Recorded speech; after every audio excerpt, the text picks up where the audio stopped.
오늘의 말씀은 풀이 중보기도입니다. 그래서 자유함이 아니라 중보기도 전에 어떤 걸 해야 될 것인가, 그 다음에 중보기도의 원칙들에 대해서 몇 가지를 오늘 좀 간단하게 나누기를 원합니다. 우리 본문 말씀 한번 같이 합독하도록 하겠습니다. 두 말씀인데 한번 같이 하겠습니다. 함께 읽습니다.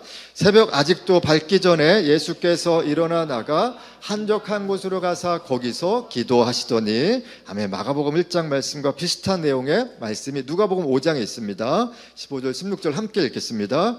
예수의 소문이 더욱 퍼짐에 수많은 무리가 말씀도 듣고 자기 병도 고침을 받고자 하여 모여오되 예수는 물러가사 한적한 곳에서 기도하시니라. 아멘.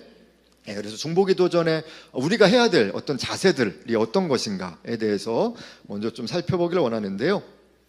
여러분들의 기도 생활은 좀 어떠십니까? 기도하고 계세요? 옆에 있는 분들에게 오늘 얼마나 기도하셨어요? 라고 한번 여쭤보시면 좋겠어요. 네. 다들 그 답은 하나님만이 아실 것이고, 편하게 대답할 수 있는 사람은 이 세상에 아무도 없거나 불신자거나 아니면 새신자거나 이렇게 얘기할 수 있겠습니다. 그런데 예수님의 기도 생활은 과연 어땠는지 오늘 본문 말씀 보니까 사셨어요. 예수님이 하나님이시고 신이심에도 불구하고 기도 생활을 하셨다라는 것은 우리에게 뭔가 언지를 해주는 말씀이 되겠죠. 그래서 우리가 더 기도를 더 열심히 해야 된다라는 것을 사실상 의미하고 있습니다. 예수님도 이만큼 기도하셨는데 그렇다면 우리는 더 기도해야 되지 않을까라는 질문을 하나님께 가져야 하는 것입니다. 그래서 이 구절을 이렇게 마가복음에서 누가복음에서 설명을 해주셨다라고 생각을 합니다. 찬송가 가사처럼 오늘 집을 나서기 전 기도했나요? 찬송가. 혹시 찬송 한번 불러줄 수 있을까요? 오늘 집을 나서기 전. 제가 찬양이 안 돼갖고요. 오늘 집을 나서기 전 기도했나요? 이 찬양 아시죠? 옛날에 테이프로 막 길거리에서 많이 듣던 순복음교회 앞에서 리어카에다가 음악 이렇게 테이프 틀어놓고 막 했던 기억이 80년대 초반에도 이 찬양을 들었던 기억이 나는 것 같습니다.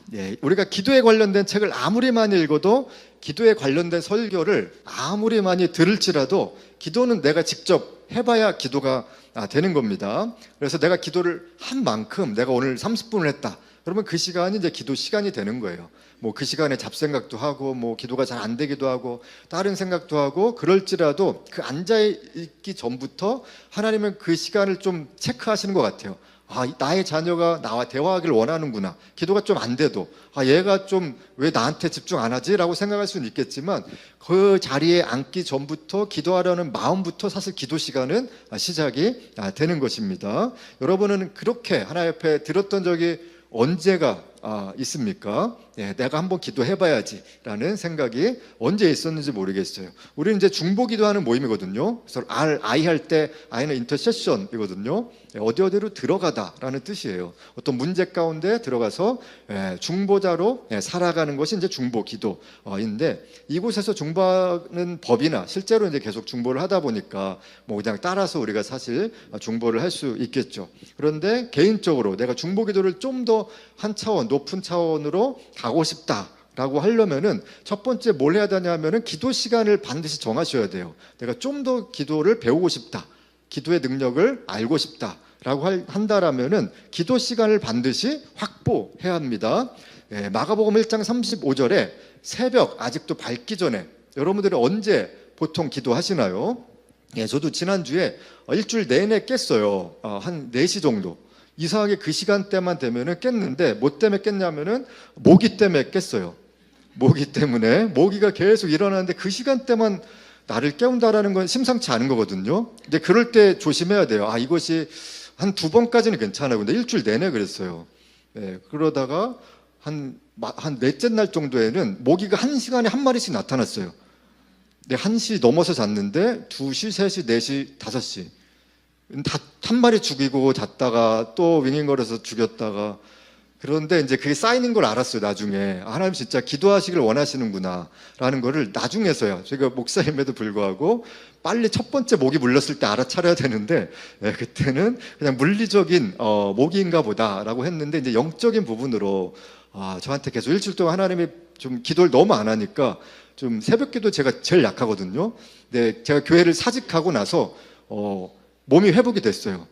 그 전에는 몸이 안 좋았거든요. 병원에서 얼마 못 산다 그랬어요, 실제로. 네, 그래서 뭐 피도 이렇게 한의원 가서 뽑았는데 이따만한 휴지통에다가 검은 피가 막 나오기도, 이따만한 침으로 정말 혀를 10번인가 찌르고 이렇게 해서 피도, 죽은 피도 뽑고, 근데 몇 군데 갔는데 다 어렵다라고 했거든요. 예, 근데 새벽기도 교회 사직하고 안 하니까 회복됐어요.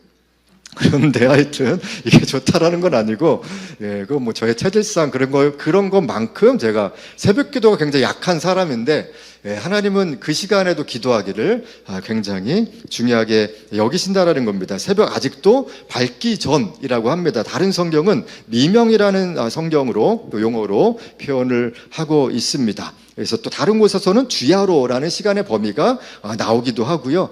에베소서 6장에서는 항상 이라는 얘기를 합니다. always. 그 다음에 옛날 성경은 무시로 계속 기도해야 된다라고 말씀을 하고 있습니다. 그래서 보통은 아침에 일어나자마자 하는 게 기도예요. 그래서 내가 일어나자마자 어떤 기도를 할 것인가 목록을 좀 적어놓고 기도하세요. 저는 요즘에 이상하게 이제 나이가 조금 들어가면서 TMI가 많아지는 것 같아요. 설교 시간에도 못할 말도 하고 너무 내 삶을 오픈하기도 하고, 그래서 요즘 기도 제목이 할 말 안 할 말 구분하게 해달라고, 일어나자마자 이렇게 하거든요. 그러니까 일어나자마자 여러분들이 가장 급한 기도 제목이 무엇인가, 나의 삶 안에서 나를 향한 계획이 어떤 것이 있으십니까 해도 되고, 저는 보통 하나님 오늘 저에게 말씀하실 것이 있으십니까 라고 질문형 기도를 하거든요. 그럼 어느 순간에는 갑자기 어떤 마음을 확 주실 때가 있어요. 이제 그거 가지고 하루 이제 농사를 짓는 것입니다. 보통 아침에 일어나자마자 하면 좋죠. 그런데 요즘은 너무 바쁜 시대이다 보니까, 그래서 시간을 정해서 하는 것도 중요하지만 시간 될 때 바로 하는 것도 중요합니다. 내 시간이 될 때, 근데 이 시간에 바로 하는 거예요. 만약 집에 가서 내가 잠깐 씻고 지금 빨리 기도해야지 라는 생각으로 그때 기도하고 자면은 되겠습니다. 예전에는 밤에 할 일도 없었어요. 그래서 밤에 할 일이 없어서 일찍 잤거든요. 그러니까 일찍 일어났어요. 그러니까 새벽 기도를 다 갈 수밖에 없는, 우리나라 이제 조선시대 1900년도 초에 이제 선교사님들과 새벽 기도가 이제 되게 부흥이 많이 됐었는데, 그때는 이제 사실 저녁 일찍 잤기 때문에 이제 전등도 없고 이제 뭐 다 아껴야 되기 때문에 그렇게도 했었죠. 그런 시대가 이제 1990년도까지 가다가 우리나라 안에서 이제 새벽 기도의 어떤 이런 것들이 이제 많이 줄어들기 시작했습니다. 그러면서 성경에서는 이렇게 얘기를 합니다. 마태복음 26장 40절 41절에 제자들에게 오사 그 자는 것을 보시고 베드로에게 말씀하시되 너희가 나와 함께 한 시간도 이렇게 깨어 있을 수 없더냐.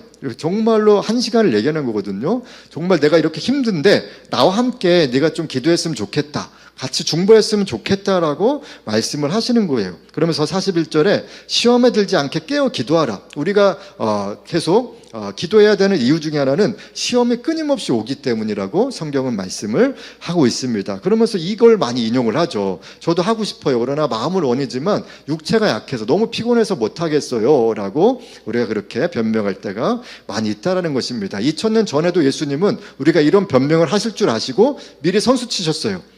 정말 이거는 상관이 없다라고 말씀을 하시는 것입니다. 물론 기도 시간이 나의 영성과 정비라는 것은 아니지만은 최소한의 기도 시간을 1시간으로 반드시 잡으셔야 됩니다. 마지노선이라고 생각을 해야 돼요. 그래야지 내가 하루를 살아갈 수 있고 내가 누군가에게 영향을 끼칠 수 있는 시간이 1시간이에요. 1시간 기도한다라고 해서 한 10분, 20분은 다른 생각하다가 사실 기도가 안 되거든요.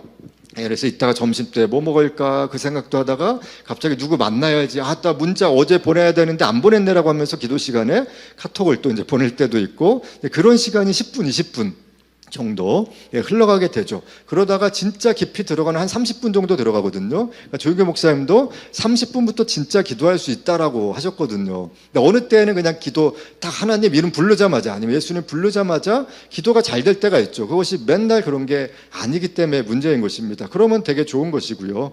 네, 우리가 그래봤자 30분 정도 깊이 기도할 수 있는데 뭐 내 기도 좀 하다가 또 가족 기도하다가 뭐 교회 기도하면 뭐 30분 금방 지나가게 됩니다.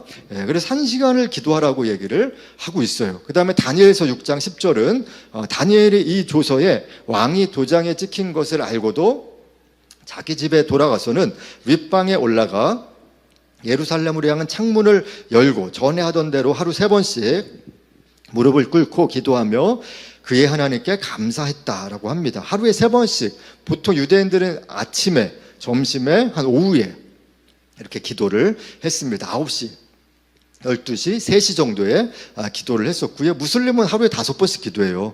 네, 그래서 뭐 이쪽에 앉아있는 천사들한테도 기도를 하거든요. 무슬림들은 여기 보고 인사하고 저기 보고 인사하고 여기 천사가 앉아있다라고 이제 무슬림들은 생각을 하고 있습니다. 그래서 여기서는 사실상 오래 1시간 기도하지 못한다라면은 자주 하는 게 필요해요. 자주.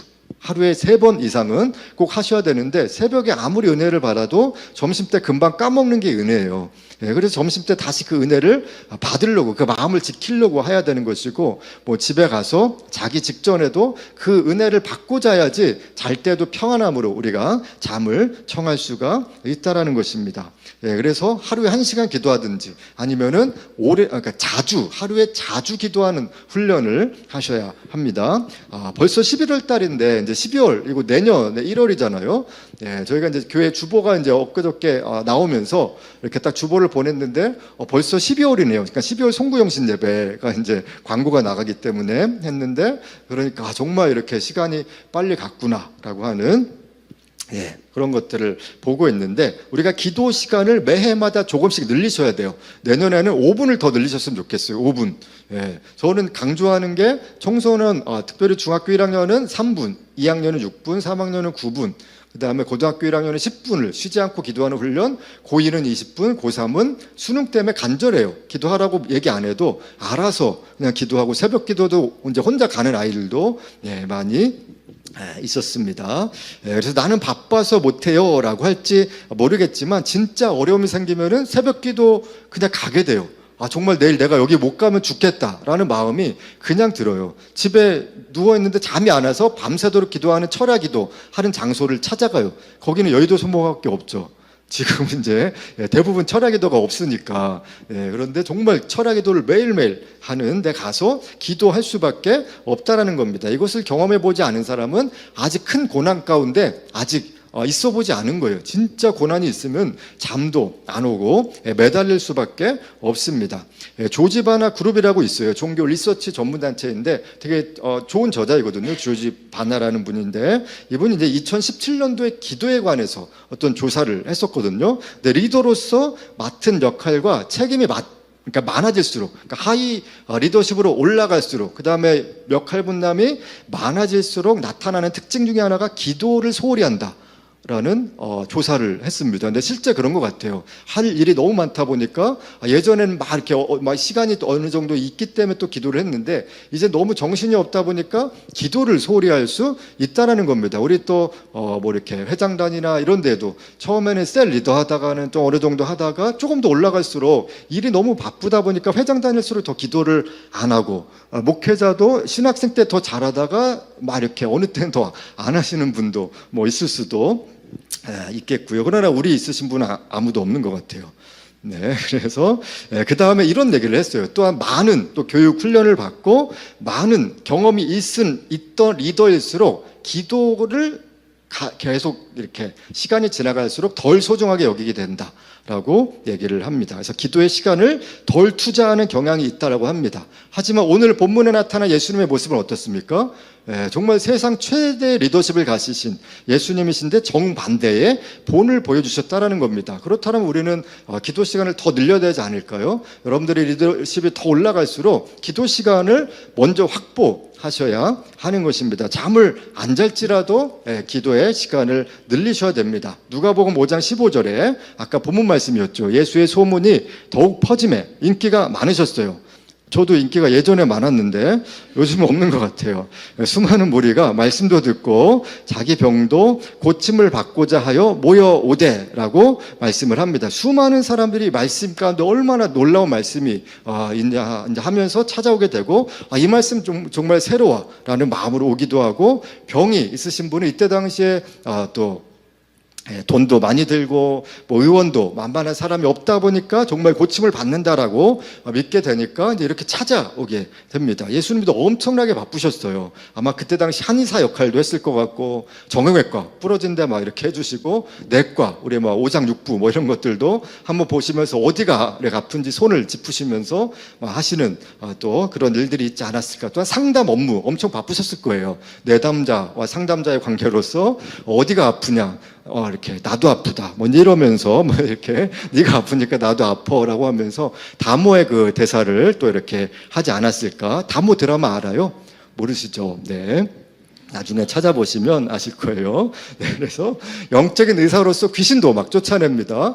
정말 어떻게 할 수 없는 그런 마음들이 있을 때 쫓아내시고, 또 설교 준비도 하셔야 되고, 그래서 얼마나 피곤하면은 그냥 배를 타자마자 주무실 정도로 엄청 피곤하셔서 제자들이 깨웠는데도 안 깨어나시고 이제 이랬던 예수님 너무 바쁘셨습니다. 너무 바빠서 기도합니다라는 책 혹시 들어보셨어요? 네, 책 내용이 되게 좋거든요. 그 책 제목처럼 오히려 너무 바빠서 기도해야 돼요. 바쁠수록 더 기도를 하셔야 합니다. 마틴 루터라는 종교개혁자, 우리 이제 10월 31일이 종교개혁 날이거든요. 그래서 지난주 아마 종교개혁 주일을 다 교회에서 했을 텐데, 마틴 루터가 이 종교개혁을 계속 해 나가는 데 있어서 너무 힘들어서, 또 너무 스트레스를 많이 받아갖고, 또 마귀한테 너무 눌려갖고 일어나자마자 2시간을 기도하지 않으면은 일어나지 못할 정도였다라고 얘기를 하거든요. 그러니까 2시간 이상을 매일매일 기도했어요. 정말 온갖 스트레스, 영적인 공격 가운데 있었다라는 겁니다. 그래서 기도하지 않으면 하루를 버틸 수 없었다라는 기록들이 있습니다. 여러분이 기도를 안 했는데도 지금 혹시 잘 버티고 계신가요?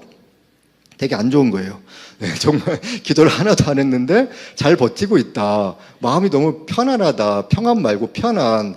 되게 위험한 거예요. 그래서 기도로 버티는 훈련을 계속 하셔야 합니다. 우리 또 박상규 목사님도 이제 오스트리아 가시면 또 기도로 계속 버텨야 되는데, 저희가 이제 같이 또 영적으로 같이 기도하고 같이 또 버틸 수 있도록 또 같이 또 해야 되겠죠. 그것이 첫 번째, 기도 시간을 확보하는 것이라면은 두 번째, 어디서 할 것인지 장소를 정해야 돼요. 여러분들은 어디서 보통 기도를 하십니까? 옆에 있는 분들에게 한번 물어보실까요? 여러분은, 당신은 어디서 기도를 해요? 네. 네, 어디서 기도를 해요? 질문 딱 했더니, 답도 막 하시고 정말 너무 대단하십니다. 더 시간 드릴까요? 네. 마가복음 1장 35절에 예수님은 어디서 하셨는가?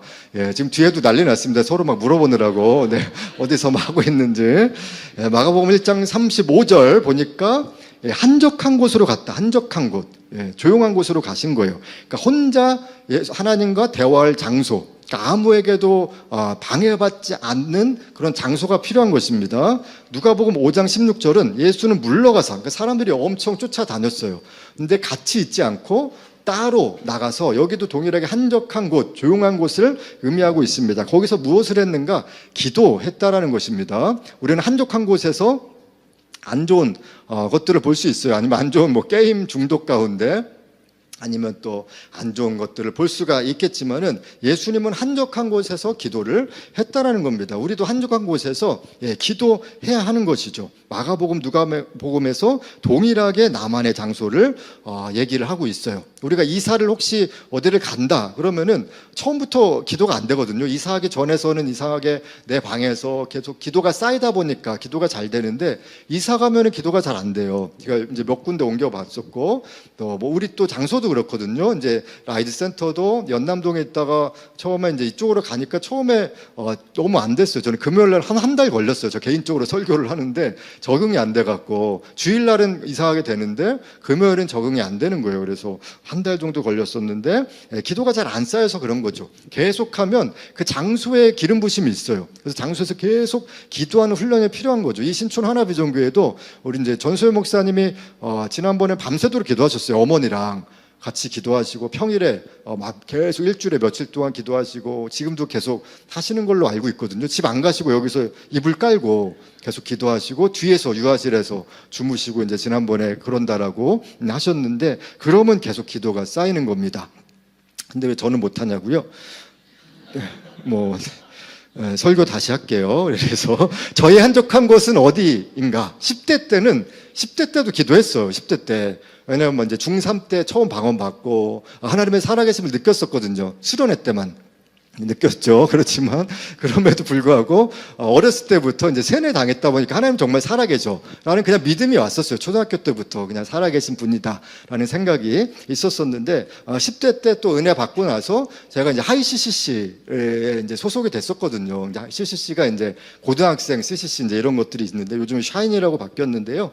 네. 그래서 교실에서 자율학습 하기 전에 이제 공부하기 전에 잠깐 기도했어요. 그 다음에 책을 펴고 먼저 이제 말씀 한 장 읽고 책을 펴고 이제 그렇게 매일매일 이렇게 했던 기억이 있었습니다. 그래서 10대 때는 뭐 집에서는 잘 안 했지만 학교에서는 내가 있는 교실에서 잠깐 뭐 애들이 뭐 듣게끔 한 건 아니고 이제 혼자 이렇게 속으로 기도를 하고 눈을 감고 기도를 했던 적이 있었고요. 20대 때는 이제 20살부터 이제 본격적인 기도 훈련을 했어요. 정말 20살 때부터. 그때부터 하루에 1시간을 잡고 목표를 가지고 기도를 했는데 하루에 1시간을 언제쯤 매일 했냐 하면은 30살 때 했었어요. 그래서 제가 20대 후반에 이제 전도사가 됐거든요. 28살에. 그런데도 하루에 1시간씩 기도를 매일 못했어요. 설교할 때만. 그때 당시 수요 예배 또 제가 계속 맡아서 가스펠 복음교구라고 가스펠 선교 복음교구가 이제 없어졌는데 나중에 이제 합쳐졌거든요. 뭘로 합쳐졌죠? 두나미스 교구라고. 네, 거기. 그래서 그때 막 20명, 30명 모였을 때요. 그러면서 거기서 이제 말할 때도 예배 때만 1시간 기도했어요. 설교를 위해서. 그 다음에 나머지는 별로 기도 안 하고. 그러다가 이제 30살 때부터 이제 하루에 1시간씩. 그러니까 한 10년 걸려서 이런 훈련을 했었던 적이 있었습니다. 그 다음에 혼자 기도하는 훈련도 내 방에서 이제 계속 했었고요. 그런데 20대 후반 목회자가 되고 나서는 제가 6층에 거기 이제 예배실에 키 좀 달라고 해도 안 주셨거든요. 목회자인데 기도 좀 하고 싶다 그랬는데 안 된다고 그래갖고 그래서 막 이렇게 8층에 이제 청년부 사무실이 있었잖아요. 교육자 사무실에 있는 복도에 가서 혼자 기도했어요. 1시간씩. 복도 가서 점심 먹고 나서 복도에서 앉아서 기도하다가 누가 사람들이 지나가면 일부러 뻘쭘하니까 일어나서 뭐 이렇게 창밖 보면서 이렇게 기도하고 이제 그랬던 기억들이 있습니다. 이 시간을 채우려고 엄청나게 사실 많이 훈련을 했는데 사실 군대에서 많이 했었어요. 제가 이제 24살에 군대를 갔거든요. 학교 이제 한 세대 졸업하고 군대 갔다가 26에 제대를 했는데 군종병으로 갔었어요. 그래서 새벽에 1시간 기도하고 점심 때 1시간 기도했어요. 그 다음에 저녁 때 들어오면 안 된대요. 내무반에 10시 전까지는. 왜냐면 인원 파악을 해야 되는데 제가 들어오면 플러스 마이너스 하는 걸 다 싫어하는 거예요. 자기 일을 해야 되니까. 그래서 들어오지 말라고 해서 10시까지는 있다가 오라고 해서 교회에서 혼자 10시까지 있다가 교회 가면 이제 내무반 가면 10시 반 이렇게 됐는데 할 게 없어서 저녁에 1시간 기도했어요. 아침에 새벽 기도 1시간, 점심 때 1시간, 저녁 때 1시간. 그래서 군대에서 한 3시간의 훈련을 사실 계속 했었던 기억이 납니다. 그 다음에 이제 제가 이제 계속 이동하면서 어느 때는 동네 산에서 기도를 해요. 가서 기도하기도 하고 어느 때는 길거리 다니면서 혼자 조용히 기도했었어요. 방언으로도 이제 혼자만 들릴 정도로 이렇게 기도를 했고 아까 버스 타고 오는데 혼자 저희 이제 경기도 버스인데 파주에 사는데 한 4명인가 앉았어요. 오늘 오는데. 그래갖고 혼자 중간에서 혼자 막 방언으로 기도하고, 근데 소리 들리지 않게. 예, 되게 내성적이거든요. 예, 그래갖고 혼자 이렇게 조용하게 막 방언으로 계속 기도하고 하는데, 또 원인 성교사님 계속 카톡 와갖고 기도하다가 방언으로 하다가 또 카톡 답장 보내고 뭐 이렇게 하면서 기도 제목 물어보고 뭐 이렇게 하고 왔었는데, 예전에 또 카페에서도 많이 했었어요. 그러니까 우리 사무실 없었을 때, 저희 이제 라이드 미션이 사무실 없었을 때 혼자 카페 가서 조용하게 진짜 아무도 안 들리게 속으로 기도하고 이제 그랬던 적들이 있었습니다. 개인 기도 시간이 왜 필요한가? 그것은 예수님이 단둘이 만나고 싶어서 그런 거예요. 개인 기도 시간에 너무 만나고 싶어 하세요. 여러분들 향해서 계속 마음의 문을 두드리시거든요. 나와 좀 교제 좀 하자. 어제 예배 드렸지만 그건 공예배이지 않니? 라고 하면서 이스라엘 백성이 사실상 성막 중심으로 이스라엘 백성이 다 함께 예배를 드렸거든요. 그래서 공예배가 중요한 거예요. 그래서 안식일을 거룩하게 지키라고 하고 교회를 빠지면 안 되는 이유가 이스라엘 백성 전체가 하나님을 예배하는 법을 그걸 영광 받으시길 원하시기 때문에 그런 거거든요. 회중으로서. 그런데 하나님은 1대1로 만나길 원하세요. 그것이 오늘의 본문 말씀이거든요. 그러니까 예수님이 하나님이셨음에도 불구하고 1대1로 교제가 반드시 필요한 거예요. 그러니까 예수님도 교제 없으면은 아무것도 못 하시는 분이신 거예요. 그러니까 삼위일체 하나님이 그래서 창세기 1장부터 나타나서 계속해서 같이 일하시는 것을 볼 수가 있습니다. 세 분이 안 맞으면 사역이 안 되는 거예요. 화합이 안 되고. 그런 하나님의 성품 자체가 하나됨이다 보니까 항상 같이 일을 하시고 의견을 물어보시고 이렇게 했다라는 것입니다. 그래서 하나님은 두 가지 다 원하세요. 공예배와 이 개인 기도. 두 가지가 너무 중요한 것입니다. 그래서 공예배가 이제 회중 예배가 되겠고, 그 다음에 개인 예배가 되겠죠. 그래서 우리는 중보기도 하려면은 개인 기도 시간을 먼저 확보하시고, 그 다음에 나의 기도 장소를 확보해야지 그때부터 중보기도를 사실상 잘 할 수 있는 거예요. 왜냐하면 중보기도는 내 기도 먼저 하고 다른 사람을 향한 기도를 하다 보니까 내가 은혜가 돼야지 다른 사람을 위해서도 기도할 수 있거든요. 근데 나중에는 막 먼저 중보도 할 수도 있어요. 훈련하다 보면은 반대로 열방부터 기도하고, 그 다음에 우리나라, 그 다음에 교회, 그 다음에 직장, 뭐 이런 식으로 가족, 그 다음에 나 이렇게 반대로 할 수 있겠지만, 처음부터는 우리 시냇물에다가 돌을 던질 때 탁탁 치기는 것처럼 처음부터 나로부터 시작되리, 그 찬양처럼 나, 그 다음에 부모님, 뭐 가족 이런 식으로 해서, 그 다음에 교회, 직장 이런 식으로 계속해서 열방까지 보통은 중보기도의 영역들은 그렇게 갑니다. 여기까지가 그래서 중보기도 하기 전에 원칙들이에요. 그렇다면은 중보기도 할 때 또 어떤 원칙들이 있는지 한번 살펴보면은 에베소서 6장 19절 말씀이거든요. 저희 교회 안에 신혼부부가 많은데 에베소서, 신혼부부들은 또 빨리 아이를 또 가져야 되겠죠. 예언적 말씀처럼 선포를 계속 하려고요. 빨리 또 태아를 또 임신할 수 있도록. 에베소서 6장 19절은 또 나를 위하여 구할 것은 내게 말씀을 주사 나로 입을 열어 복음의 비밀을 담대히 알리게 하옵소서 할 것이니. 이게 바울의 기도 제목이거든요. 나를 위해서 기도를 해줘. 그런데 이게 기도 제목이야 라고 하는 구체적인 기도 제목을 나누고 있다라는 겁니다. 내가 말할 때에 복음의 비밀을 담대하게, 그냥 뭐 이렇게 어렵게 아니면은 두려움 가운데 있는 것이 아니라 담대하게 좀 하게 해달라고 구체적인 기도 제목을 바울이 나누게 됩니다.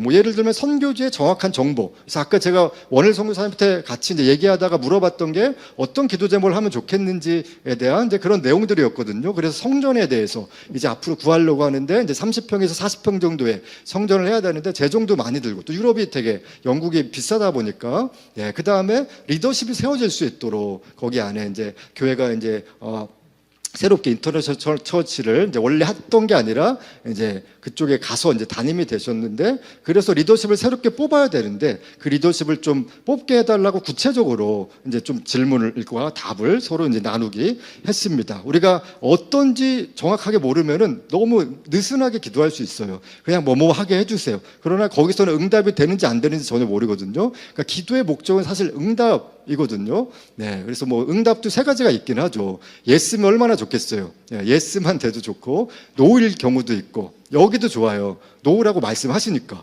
이건 안 돼. 그러면 그냥 딱 이렇게 마음을 먹는데 항상 이렇게 묵묵부답.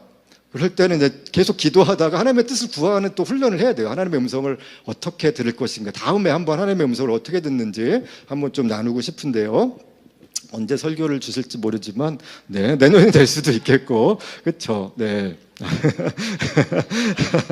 혼자 다 질문하고 답을 합니다. 그래서 아픈 사람의 상태도 어디가 아픈지 정확하게 물어봐야 되거든요. 네, 뭐 배가 아픈지 진짜 지금 얼마나 됐는지 몇 주가 아픈 건지 이렇게 뭐 1기인지 2기인지 3기인지 정확하게 물어봐서 이거에 대해서 선포를 해야 돼요. 그래서 우리가 예수 이름으로 떠나가라 이런 식으로 계속 기도를 해야 되는 거죠. 그래서 기도 목표가 반드시 있어야 하는 것입니다. 아까는 제가 챗 GPT한테도 물어봤어요. 오스트리아의 기도 제목을 좀 알려줘라고 했어요. 오스트리아라는 나라 한번 읽어드릴게요. 좀 시간이 걸릴지라도 눈이 안 좋아서 그래요. 다초 좀 꼈는데도 잘 안 보여요. 네, 좀만 기다려주시면. 네, 우리 옆에 있는 사람이랑 한번 좀 얘기 좀 나누실까요? 네, 기도 얼마나 하시나요? 네, 한번. 네, 죄송합니다. 네, 그래서 오스트리아를 위해서는 무엇을 기도해야 될까라고 질문을 했어요. 챗GPT한테. 그랬더니 오스트리아를 위한 기도는 다양한 측면에서 이루어질 수 있습니다. 여기 몇 가지 기도 제목을 제안해 드릴게요. 라고 했어요. 국가의 평화와 안녕. 그래서 오스트리아가 사회적, 정치적으로 안정되고 평화가 유지될 수 있도록 네, 그렇게 기도해야 할 수 있습니다. 그 다음에 두 번째, 지도자와 정부를 위한 지혜. 옳은 결정들을 내릴 수 있도록, 국민들을 잘 이끌 수 있도록. 되게 구체적인데요. 네. 뭐 1분도 안 걸렸어요. 이거 한 10초 이렇게. 정의와 공정을 실천하는 지도자들이 세워질 수 있도록 기도합니다라고 여기 제목이. 그 다음에 이웃 사랑과 통합. 오스트리아는 다양한 문화와 종교가 공존하는 나라입니다. 국민들이 서로 존중하고 포용하며 사랑으로 하나가 될 수 있도록 기도할 수 있습니다. 네, 되게 구체적인 기도 제목. 환경 보호와 자연 보호. 그러면서 알프스 산맥과 아름다운 자연을 가진 오스트리아가 자연을 잘 보존할 수 있도록 이렇게 내놨고요. 그다음에 경제 회복과 번영. 예, 더 나은 삶을 누릴 수 있도록 또 교회와 신앙 공동체를 위한 기도까지 6가지 기도 제목을 챗 GPT가 10초 안에 다 알려준 겁니다. 예, 그래서 여러분들도 때로 이런 것들을 통해서 근데 이게 사실인지는 살펴봐야 돼요. 무조건 챗 GPT는. 예, 그래서 내가 그만큼 지식이 있어야 되는 것입니다. 그래서 결론이 이 기도 제목들을 통해서 오스트리아가 사랑과 희망으로 가득한 나라가 될 수 있도록 중보할 수 있습니다. 그러니까 결론이에요. 네, 정말. 네, 그래서 오스트리아 더 열심히 기도하겠습니다. 네, 그래서 우리 이제 박상현 목사님이 계속 이제 기도 제목 주실 때 구체적인 기도 제목을 가지고 뭐 진짜 재정이 어려워 아니면 우리 자녀 안에 뭐 감기 기운이 있어 이런 것들도 작은 거부터 큰 것까지 이제 나눌 수 있는 거죠. 우리가 입학해야 되는데 학교에 잘 입학할 수 있도록 또 친구들이랑 잘 지낼 수 있도록 언어의 능력이 뭐 몇 단계가 있는데 그 단계가 잘 또 이렇게 될 수 있도록 이런 것들을 함께 나누는 게 일반적인 원칙이에요. 중보기도 안에서. 예, 그래서 여러분들이 기도 나눌 때에도 나의 구체적인 제목들을 나누는 것들이 필요하겠고요. 기도 노트가 되게 중요해요. 기도 노트. 그래서 기도 노트에다가 기도 제목을 적고 계속 반복해서 읽으면은 그게 기도가 되는 거거든요. 그래서 기도를 오래 할 수 있는 거는 기도 노트만 읽어도 가능하다라는 거예요. 제가 이걸 언제 발견했냐면은 예전에 이제 고등학교 고등부 담당을 했었을 때 수능생들을 위해 항상 한 200장 정도가 기도 제목이 올라왔어요. 그래서 뭐 부모님들이 보내고 근데 그걸 맨날 기도하려니까 너무 힘든 거예요. 애들 이름도 막 까먹기도 하고 그런데 그걸 읽다 보니까 애들 이름도 알게 되고 아이들의 부모님 이름까지 다 나와 있거든요. 가족들도 다 외웠어요. 네, 그냥 읽다 보니까 그냥 이걸 정말 한 몇 달을 계속 했거든요. 네, 그러다 보니까 근데 갑자기 어느 아이를 위해서 기도할 때 갑자기 뜨거움이 임하는 거예요.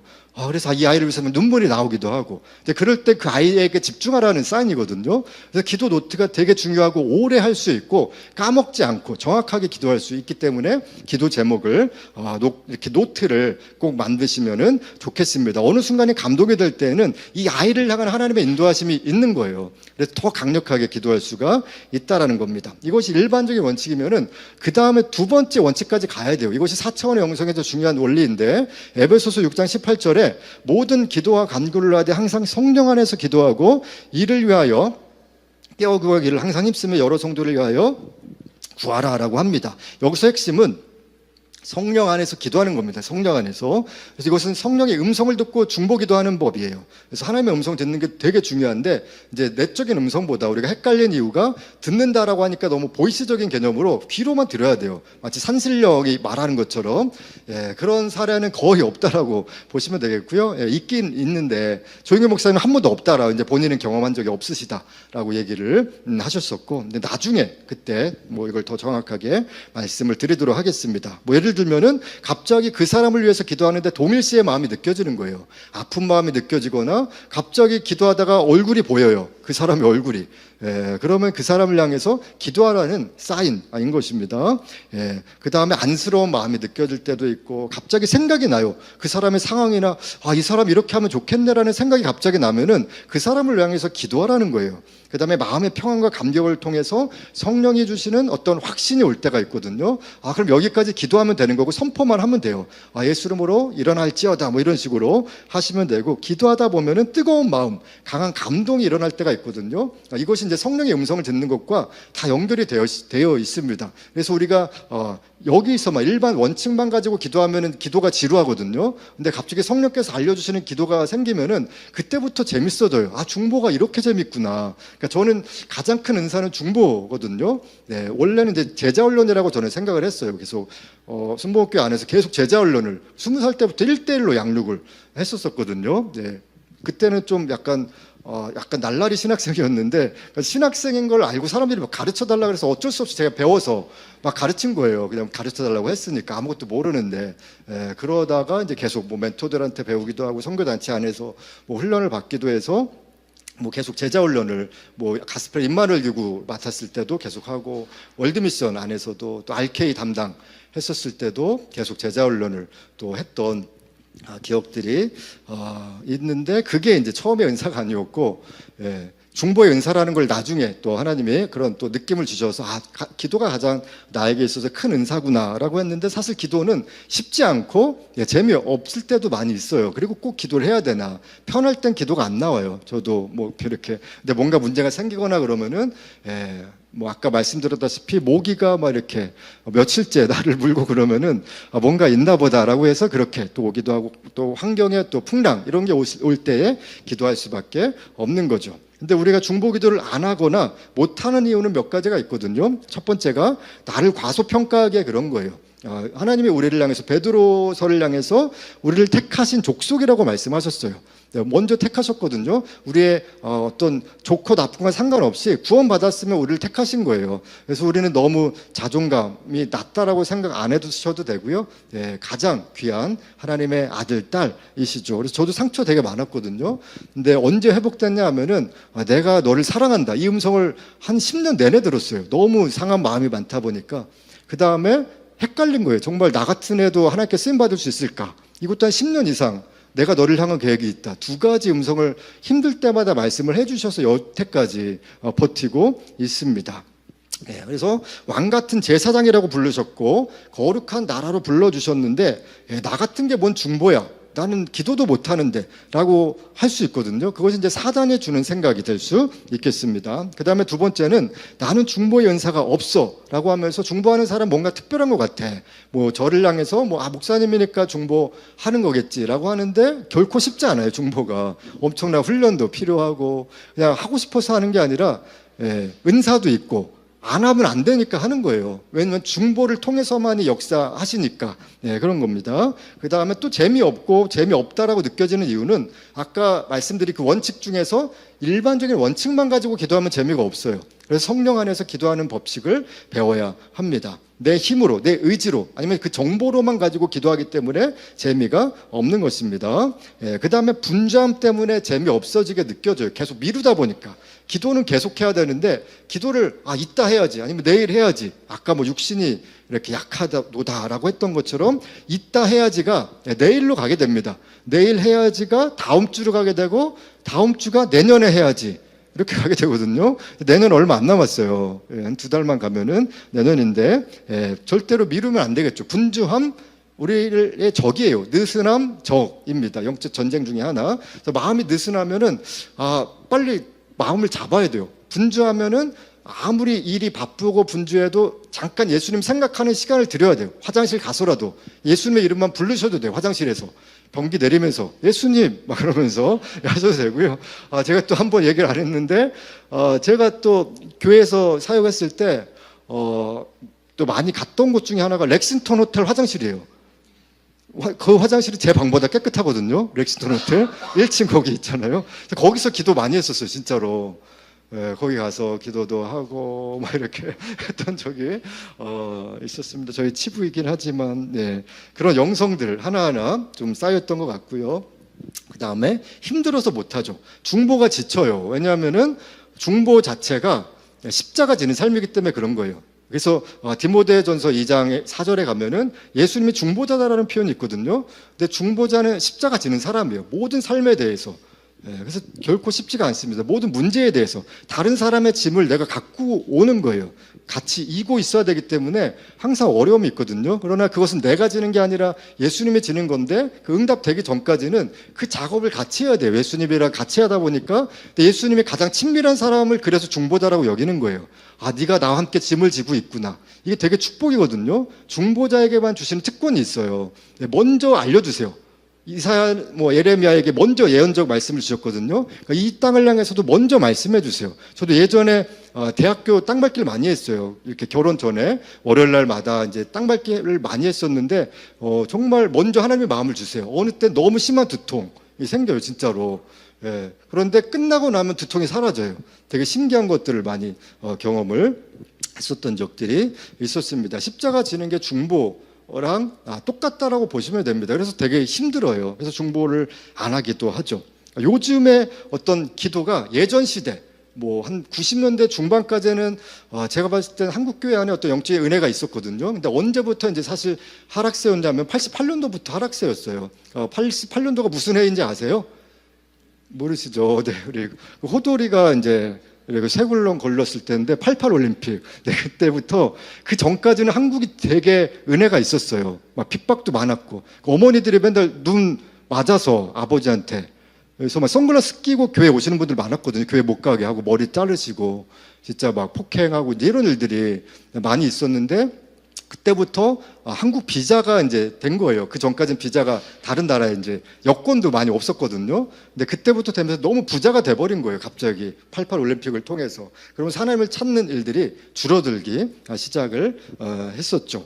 그러면서 기도 시간이 줄어들면서 응답이 잘 안 되는 것입니다. 그래서 요즘 기도가 예전에 비해서 응답이 안 되는 이유는 기도 시간 확보가 안 된 거예요. 그냥 단순합니다. 기도의 시간이 줄어들었기 때문인 것입니다. 옛날 그 70년대, 80년대를 비교해 보면은 일단 그때부터 기도의 시간이 엄청 줄어들었어요.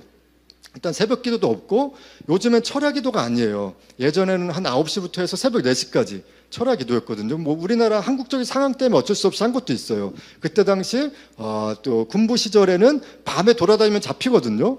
이렇게 잠시 경찰서에 들어갔다 나와야 돼요. 막 12시, 1시 되면은. 그래서 집에 안 가니까 밤새도록 한 것도 있어요. 그때 당시 80년대 초반에도.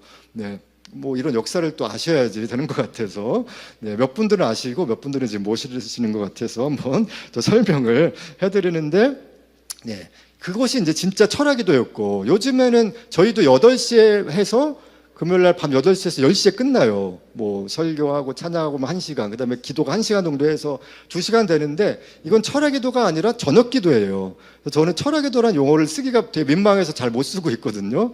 그냥 쌈박기도해도 쌈박기도해. 너무 쌈박하게 기도를 해서 그래도 1시간 기도해도 너무 쌈박해서 옛날에 몇 시간씩 했던 이제 그런 시간들이 줄어들었던 거죠. 그래서 중보 자체가 십자가 지는 삶입니다. 교회 수적인 성장도 마찬가지라고 저는 생각하거든요. 예전만큼 기도를 안 하기 때문에 이제 구원받는 사람들이 늘어나지 않는, 저도 이제 회개해야 되는 이 설교를 준비하면서 그만큼 기도하지 않았구나라는 마음이 들었습니다. 숫자가 이렇게 잘 늘지 않는 이유 중에 하나는 목숨 건 기도를 하지 않기 때문에 그런 거예요. 예전에 막 목숨 걸고 진짜 했거든요. 목회자분들이 이 앞에 나와서 밤새도록 진짜 기도하고 집에 안 가시고 그랬는데 요즘은 그냥 편한 삶을 더 퇴근 시간 되면 빨리 그냥 퇴근해 버리고 그냥 내 삶이 따로 있어라고 하는데 예전에 이제 이런 것들은 사실 거의 없던 시대. 그러니까 하나님 이제 그걸 보셔서 아무리 목회자들이 막 성품이 별로였어도 하나님의 그 마음을 더 귀하게 여기셨거든요, 예전에. 그래서 막 부흥사들이 욕을 엄청 많이 했어요, 예전에. 진짜 뭐 쌍욕도 하고. 그랬는데도 은혜가 엄청났거든요. 하나님을 사랑하는 마음이 너무 커갖고 이제 그분에게 주셨던 기름 부심. 근데 요즘에 은혜도 한다는데 욕도 하면은 욕만 먹죠. 네, 그래서 아무것도 안 되는, 그냥 뭐 그리스도인으로서 욕만 먹는, 그렇게 가게 될 수밖에 없었다라는 것입니다. 그렇다면 누구를 위해서 기도할 것인가? 이것만 하고 마치도록, 하겠습니다. 누구를 위해서 기도할 것인가? 여러분들은 누구를 위해서 지금 기도하고 계십니까? 한번 지금 옆에 있는 분들에게 질문하면 좋겠어요. 잠깐 물 좀 마시게. 이렇게. 옆에 있는 분들에게 당신은 누구를 위해서 기도하고 계십니까?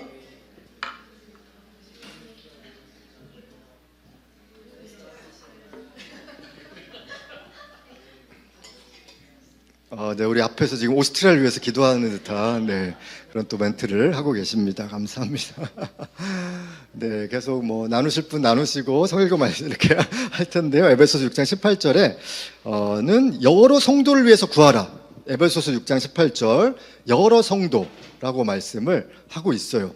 보이시죠? 여러 성도를 위하여 구하라. 어떤 대상인가? 여러 성도. 혹시 한 명의 성도만 위해서 기도했습니까, 오늘?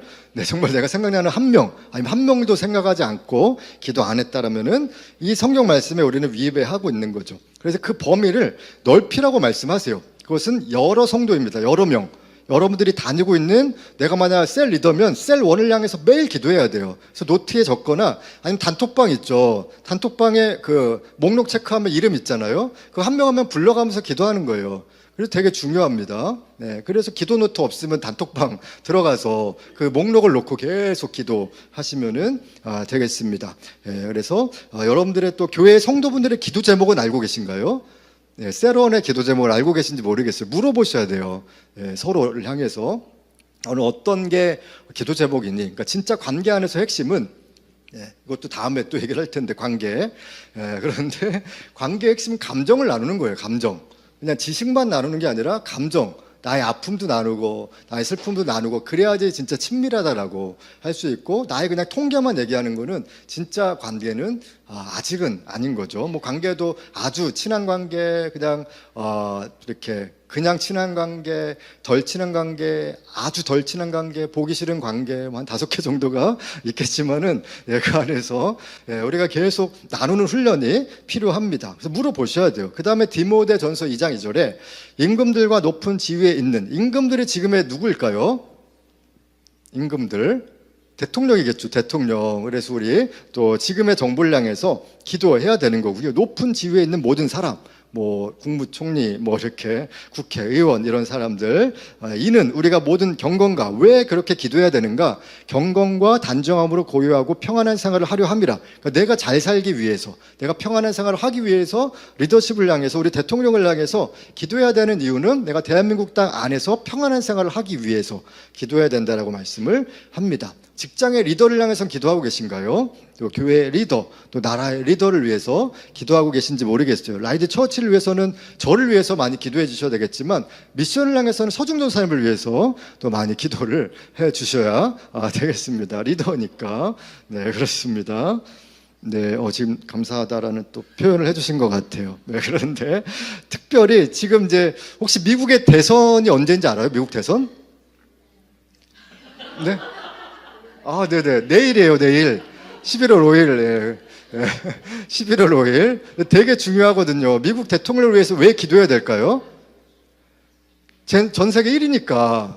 미국의 대통령의 말 한마디, 그 워딩 자체가 세상이 돌아가는데 엄청난 힘이 있는 거예요. 그래서 뭐 예를 들면 트럼프가 우리나라한테 국방비 더 내라. 그러면 우리나라는 휘청이겠죠. 근데 해리스는 뭐 지금 충분히 내고 있다. 뭐 그 워딩을 낸 거예요. 그러니까 그 뉘앙스 안에 뭐 어떤 의미들이 있는 거죠. 근데 이런 걸 계속 살펴보셔야 돼요. 뉴스를 통해서. 이게 일반 원칙들이거든요. 그래서 이런 걸 계속 좀 살펴보면서 공부를 할 필요가 있겠습니다. 누가 되느냐에 따라 판도가 달라지는 거예요. 그래서 기도하셔야 되는 거죠. 그 다음에 야고보서 5장 16절에서는 그러므로 너희 죄를 서로 고백하며 병이 낫기를 위하여 서로 기도하라. 의인의 간구는 역사하는 힘이 큼이니라. 그래서 아픈 사람을 위해서 기도해야 된다라고 얘기를 하고 있어요. 병이 낫기를 위해서 서로 기도해라. 그러니까 저희도 주일날도 기도 한 30분 하거든요. 근데 대부분 어떻게 보면은 아프신 분들이 저희 이제 어른들이 많이 있으시다 보니까 부모님들이나 그래서 계속해서 이런 부분을 향해서 계속 또 기도를 하고 있습니다. 그래서 여러분들이 삶 안에서도 계속 아픈 사람이 있다면 손은 꼭 기도하는 훈련을 하셔야 돼요. 네, 그 다음에 디모데전서 2장 4절은 하나님은 모든 사람이 구원을 받으며 진리를 아는 데에 이르기를 원하시느니라. 이것이 하나님의 마음이에요. 구원받을 사람을 위해서 계속 기도하셔야 돼요. 내 주변에 아직 구원받지 못한 가족이 있다. 그럼 목록에 놓고 기도하셔야 돼요. 구원 이렇게 해놓고 우리 가족들, 아빠, 엄마 이런 식으로 계속 기도를, 또 친구를 놓고 기도해야 되고요. 베드로후서 3장 9절은 주의 약속은 어떤 이들이 더디다고 생각하는 것 같이 더딘 것이 아니라 오직 주께서는 너희를 대하여 오래 참으사 아무도 멸망하지 아니하고, 이것이 하나님의 마음이거든요. 그래서 예수님이 아직 안 오시는 이유가, 저는 빨리 오시면 좋겠거든요. 빨리 오시면 너무 좋은데 아직도 안 오세요. 네, 아무도 멸망하지 아니하고 다 회개하기에 이르기를 원하시기 때문에 아직 예수님이 안 오시는 것입니다. 예, 도로시아 클렙이라는 자매가 있어요. 이름이 도로시아 클렙인데요. 예, 이분이 이제 자기 집 앞에서 맨날 이제 2층 집이었는데 창문에서 이제 밑을 보고 있는데 이제 고등학생들이 계속 지나가는 거예요. 자기 집 밑에. 그 중에 한 명이 이제 이렇게 조지 버라는 학생이 있었거든요. 이 10대 학생은 약간 반항적 기질이 굉장히 강한 학생이었었어요. 조지 버라는 학생이었는데, 이 학생을 위해서 이 자매분이 2년 동안 매일 기도했어요. 지나갈 때마다, 보일 때마다 하나님 이 청소년이 죽게 돌아오게 해달라고 기도를 했는데, 진짜 죽게 돌아왔는데 이 사람이 나중에 어떻게 되냐면 OM이라는 선교단체 대표가 되거든요.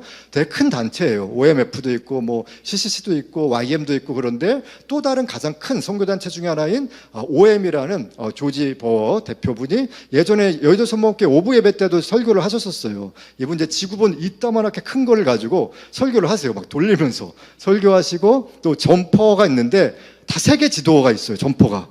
그래서 이걸 특별 주문 제작해갖고 저도 그걸 만들고 싶은데, 네, 그래갖고 하여튼 네, 거의 아라이드 뭐 이런 것들 뭐 이렇게 하고, 예, 뭐 여기부터 발끝까지 다 이렇게 하고 싶어요. 예, 그런데 하여튼 그렇게 기도를 하다 보니까 이분이 나중에 정말 대단한 어떤 큰 선교단체 이제 수장이 됐던 것들을 볼 수가 있습니다. 그래서 우리는 가족을 위해서, 또 이웃을 위해서, 친구, 또 직장, 모르는 사람, 선교지를 위해서 기도해야 됩니다. 또 마지막으로 어디를 위해서 기도해야 될 것인가? 역대하 7장 14절에 내 이름으로 일컫는 나의 백성이 그들의 악한 길에서 떠나 스스로 낮추고 기도하여 내 얼굴을 찾으면 내가 하늘에서 듣고 그들의 죄를 사하고 그들의 땅을 고칠 것이다. 그러니까 기도하면은 땅을 고쳐줄 것이다라고 얘기를 해요. 땅의 회복, 이건 영적 부흥을 의미하고 있거든요. 그래서 그 땅 안에 있는 특별히 어떤 사람들이 있는가 하나님이 계속 지켜보고 계세요. 그 사람들이 회개하고 있는가, 또 부흥을 위해서 기도하고 있는가, 땅이 새롭게 될 것을 간절히 기도하고 있는 사람들을 통해서 하나님은 역사하고 계시다라는 겁니다. 이게 이제 영적 부흥에 관련된 말씀이고요. 요한계시록 7장 9절은 이힐 후에 내가 보니 각 나라와 족속과 백성과 방언에서 아무도 능히 셀 수 없는 큰 무리가 나와 흰옷을 입고 손에 종려가지를 들고 보좌 앞과 어린 양 앞에 서서, 이것은 비전 찬양의 가사이긴 하지만 세계 선교를 의미하는 거예요. 모든 각 나라 족속 백성 방언 이렇게 색깔과 상관없이 모든 인종들이 하나님을 예배하는 그때까지 하나님은 오시지 않을 것이다라고 말씀하시는 천상의 예배를 얘기하고 있는 것입니다. 그래서 항상 역사는 영적 부흥이랑 세계 선교가 같이 갔어요. 부흥이 임하면 선교제를 가고, 선교의 붐이 일어나면 영적 부흥이 일어나고. 그래서 1800년도 후반에 캐나다에 하디라는 분이 있었는데, 이분이 되게 의사였거든요. 근데 조선이라는 땅에 사람이 필요하다라는 그 말을, 그때 당시 이제 1800 SVM이라는 운동이 있었어요. 스튜던트 발런티어 미션이라고 해서 학생 자원자 운동이라 엄청난 선교 운동이거든요. DL부디가 또 여기다 불을 지피기도 했고, 부흥사가 거기서 은혜를 받아갖고 조선 땅에 오게 됐거든요. 그때 당시에 미전도 지역이었죠. 왔는데 의사로서 왔는데 이제 나중에 이제 막 이렇게 하다가 이제 회개하면서 갑자기 1903년도에 영적 부흥이 임하게 됩니다. 그러면서 이제 또 평양 대부흥 운동까지 이제 가게 되는, 이런 것들이 세계 선교부터 영적 부흥까지 연결이 되는 것들을 볼 수가 있습니다. 지금처럼 우리 두 가지 영성이 줄어들고 있는 시대는 흔치 않은 것 같아요. 얼마 전까지는 한 20년 전까지는 그래도 이 운동들이 있었거든요. 근데 이것이 되게 흔치 않게 보였어요. 사사기 시대에 있었던 약간 이상이 흔히 보이지 않았던 그런 세대가 지금 시대인 것 같습니다. 그럼에도 불구하고 이렇게 하나님이 지금 이 시대에 숫자와 상관없이 소수의 예배자들과 중보자들을 여전히 이 영적 부흥과 세계 선교가 이제 마지막 비전이라고 저는 생각을 하고 있거든요. 그런 세대를 다시 세우시는 작업들을 하나님은 여전히 우리 가운데 하고 있다는 것입니다. 결론을 말씀드리면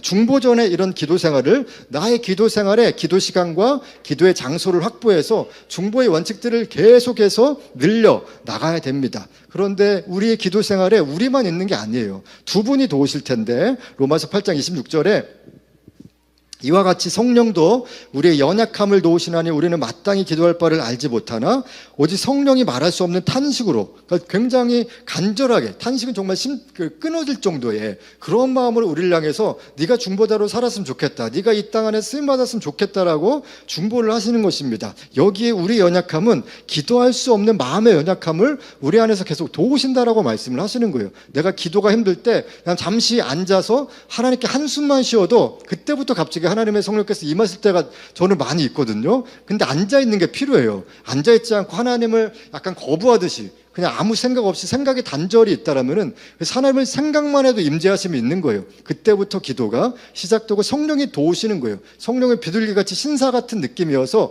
우리에게 강제적으로 하지 않으셔서 막 와서 우리를 막 이렇게 하지 않으시고 내 마음을 조금이라도 들을 때 그때부터 성령께서 역사하시는 것입니다.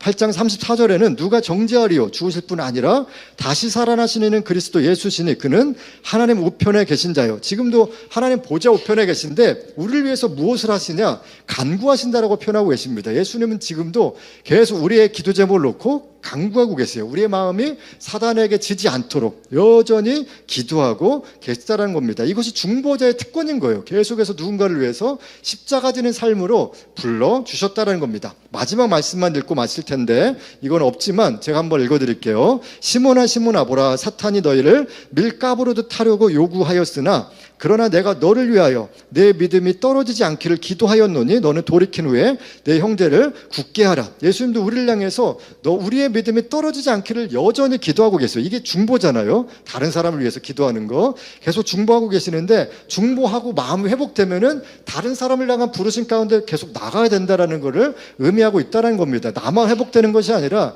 다른 사람을 돕는 자로 나가는 거예요. 그래서 오늘 예배 가운데 은혜를 주시면 그 은혜로 우리의 가족에게 아니면 우리 교회 또 구역원들, 셀원들을 향해서 또 우리 직장 안에 그 사람들을 향해서 마음을 굳게 하는 작업들이 그 사람들을 돕는 사람으로 서기를 원하는 것입니다. 그것이 바울이 말한 또 빚진 자의 또 용어라고 생각을 하시면 되겠습니다.